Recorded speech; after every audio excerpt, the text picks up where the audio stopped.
So what are stories? Stories are things we acquire as we get older, usually around age 5. We start forming stories, like we have hero stories, origin stories, I came from here, I'm going here. And through the stories, we see the world. So you think of them as lenses. And sometimes your story may not be correct, you may be dealt a bad script. And so a lot of times you need to kind of remove these lenses to be able to see the world as it is. Brené Brown, I don't know if you've heard of Brené Brown. She is a storyteller, psychologist, great TED Talk. And I just want to give you this one quote: vulnerability is the birthplace of innovation. So vulnerability has to do with being authentic to who you are. She talks about courage. So what does courage mean? What does cur mean? It's a Latin word for the heart. So courage, it turns out, is to tell your story with all your heart. Again, being authentic to who you are and share that. So that opens you up to being vulnerable.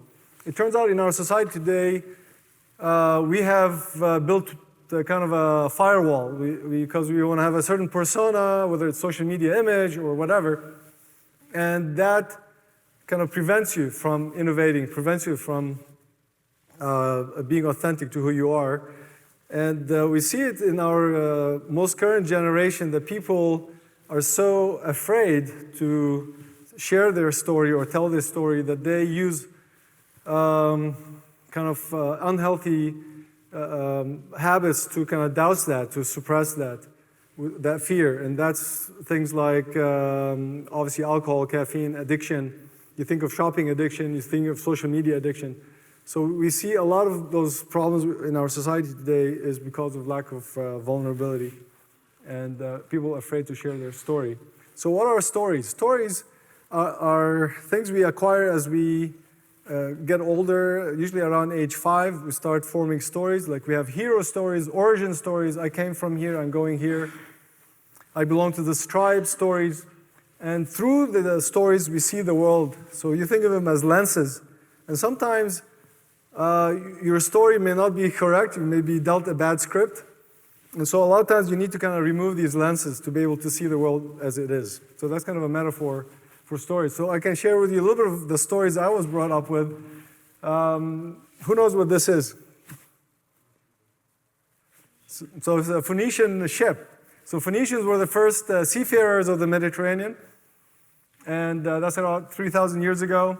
And this is a ship that they used to kind of look across the horizon. And so I was brought up with these stories from Lebanon. They conquered the Mediterranean basin.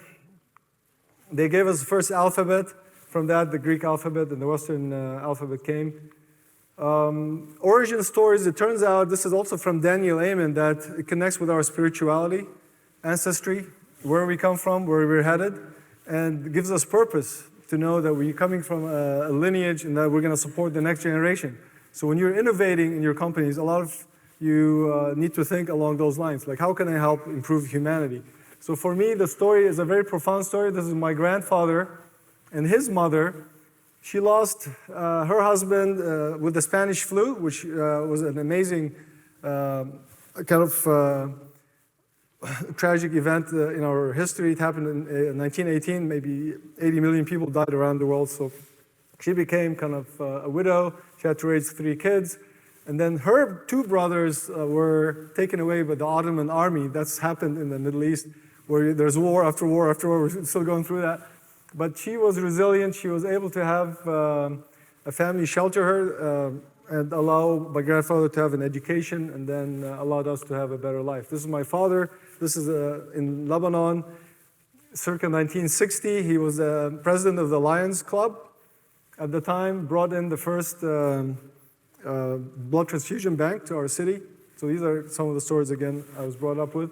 I'm the youngest of 3 in my family. My brother is 6 years older. He was the opposite of me in terms of personality, and he helped me build resilience. He used to kind of take me up the mountain, leave me up there at age 6, and I had to make my way down.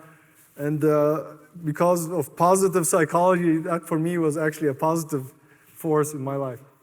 And I'm fortunate right now that I'm the father of 4 children. I have a very loving wife. that we've been married almost 25 years, Rola in the back. That's probably, I would say, the most important decision you'll make in your life. And because of the world we're living in, that becomes, I think, much more important, because if you think about it, besides work, it's who you have at home. So I've been fortunate that I met my soulmate 25 years ago. We have 4 children that has given me a lot of relationships and a lot of purpose in life. So to sum up this healthy mindset, it's really a lot of ideas, and I'm still in the process of trying to put them in a silo for the modern human machine. But I found this TED Talk from a psychologist, which is also profound. I'd love for you to listen to that. She talks about meaning, purpose. It's really important to have meaning in life. If you have meaning, then everything else follows. And she broke it down into 4 pillars of meaning, she calls them. One is belonging. Again, we come back to belonging. Belonging to a group, whether in work or home or a tribe. Why? Because then you're part of something bigger than yourself, and you're helping the human family. Purpose. Again, we come back to that, to have purpose. Again, the idea of purpose, again, doing something, it's not just a job, it's a calling. For me, that's what medicine is about. It's not just an 8-to-5 job, it's a calling. I want to do better for humanity. Storytelling, profound. Understand your stories and try to, what she says in that TED Talk, sometimes you're dealt a bad script, but you are the chief author and editor of your story. So you can delete some of that script and replace it with a positive script, whether it's an abusive event in your life or war or whatever. And transcendence, the idea of transcendence, what is transcendence? Again, touching a power or spirituality or God, something above and beyond yourself. And we see that through religion, obviously through spirituality, connecting with your ancestors and future generation, and through music and the arts. Beauty is another example of a space or energy force that takes us to a higher plane. So think of transcendence as gives us meaning in life.